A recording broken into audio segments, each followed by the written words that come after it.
Hi, this is Drew Jones of Drew's Guitar Shop in Seattle, Washington, and today I want to do a little video about fixing Fender switches that aren't quite connecting the way that they should. What we have going on with this guitar here, it's a Telecaster, and it came in for a pickup install. And so I installed the two new pickups, and then I went to test it out, and the middle setting here wasn't working. And so I was like, oh, well, I must have wired the pickups in wrong. So I went and I checked, and I looked at it, and I'm like, okay, well, no, these are wired in correctly. And I played with the switch a little bit, and I was like, okay, the switch is clean, and it's working. So what's going on here? So what's going on here is that this is a 90s Japanese-made Fender. The parts that went into these guitars were sometimes not quite as good as the parts that went into the American Fenders. And so I think that what we're seeing here is just an example of maybe a part that wasn't really as good as some of the things that it could have been, experiencing some wear, which is pretty typical. It's typical for switches to kind of wear out over time, and depending on what kind of switch it is, they'll wear out quicker or slower.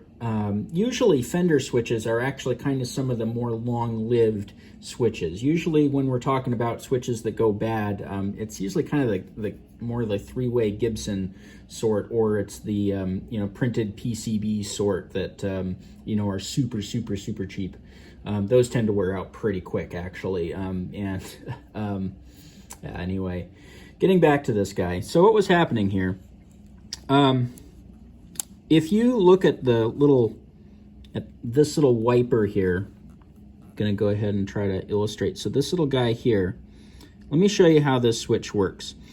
So this is the line in from the pickup that wasn't working in that middle position. And you can see that this lead connects to this here. This is a constant connection, so this is always on. This is always connected to something, and basically what this switch is doing is it's connecting this to this, this, or this.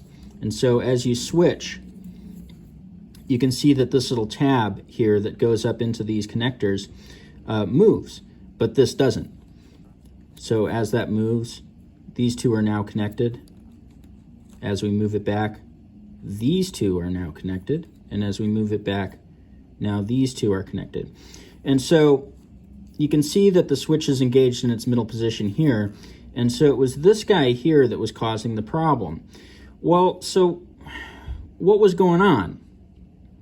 So if you look to the side here, you can kind of see that there's sort of a sandwich going on. So there's two little leads that kind of bite together, and then that little wiper kind of runs in between them, so like that, And so what's likely happening is that those two things that were supposed to be biting together had sort of come loose, come apart, and so there was a little bit of a gap there, and likely also some corrosion. But basically what was happening was that we weren't getting a positive connection, from the pickup lead here to this guy here, which is going to the output jack in that setting. So what can we do? We can replace the switch, which, is a good option. Generally speaking, when you see this kind of fatigue, it's not a bad idea to go in there and replace the switch. But if you're trying to get a little bit more out of that switch, if you're trying to kind of limp it along, maybe it's an original part and you kind of want to try holding on to it, there are things that you can do to this kind of switch to fix it. It's a good thing that it's actually this kind of switch, that I can have access to, all of these cool leads in here. When it's one of those PCB switches, just forget about it. Throw it in the garbage and replace it. There's no way to get in there and really fix those things. They're too delicate anyway to really do anything with. But these guys here are fairly beefy, and they can take a little bit of punishment and kind of be sort of helped along a little bit with a little bit of prying and pulling and squeezing. And so I'm going to show you what's going on here with this shape. So we're going to move over here. So the way that those jaws are shaped, that is the things that are biting in, is kind of like this. And so our wiper wants to go, in between here. what we can do to decrease that gap that is formed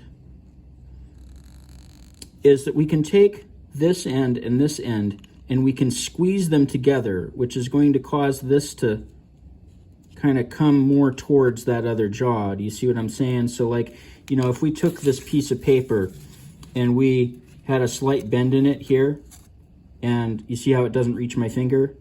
And then when we, so we have a slight bend there, and if I push it together, now it meets my finger. So that's kind of what we're talking about doing here. So I'm gonna go ahead and point us back at the switch here.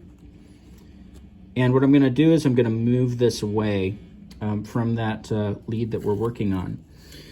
And what I'm gonna do is take some needle nose pliers of the flat variety. These are kind of brutal tools. This isn't generally what I want to be doing my electronics work. Generally, I want round nose, needle nose pliers for doing my electronics work, but this isn't exactly electronics work. This is a little bit more akin to maybe jewelry making or something along those lines. What I'm going to do is I'm just going to place those on the side, and I'm going to gently squeeze, just gently, kind of just a little bump, not much. And you see that those moved a little bit, and now what we have is a lead that will actually come together. And so this pickup here, the bridge pickup, is actually what we were looking at not working before. And so tapping this, you know, now we see that that pickup is actually working while that switch is engaged in that middle position. And just to kind of double check things, we're going to actually go ahead and check the neck pickup as well. Now, these metal covers get damaged really easily by kind of knocking against them with a screwdriver or a pair of pliers or whatever. So it's a good idea to put a little bit of tape there to help protect it. And so we're going to go ahead and tap here, and we got good signal there as well. So both of these are working now, and that switch has been fixed. So that switch is likely going to still need to be replaced, but we may have bought this switch, you know, another year or two even. This repair will be the sort of thing that lasts between months and years. I suspect on this switch, just because kind of how beefy it is, that this is going to be kind of a more longer term repair. But it will totally do the job that it needs to do, and yeah, and we didn't have to pay for another switch or another switch install, which, you know, for you players out there, this is something that you may want to do. Now, I want you to keep in mind that I was being very, very, very, very gentle with that. It is super easy to go in there with a pair of pliers and just obliterate these things. They're very, very delicate little things. They're not made of, you know, steel. These are made of copper or brass or bronze. They're made out of some soft, malleable metal, and they will move if you push them gently. They will destroy themselves if you push them hard. So just keep that in mind. Less is more. If you need to go a little bit heavier after not quite going hard enough the first time, it's way better to do that and do 2 light pulls than it is to do 1 big heavy pull and destroy the part. So just throwing that out there for anybody that may be watching this and wanting to attempt it at home. Anyway, this has been Drew Jones of Drew's Guitar Shop in Seattle, Washington. If you like this video, I have a lot more like it on my channel, and you can check those out at your leisure, link them around to friends. That really helps me out.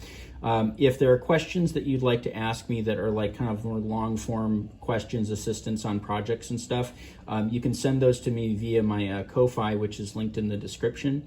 I also have my Patreon down there, and if you found this video particularly helpful and want to kick me a few bucks on either of those platforms, that also helps me out a lot in terms of making these videos.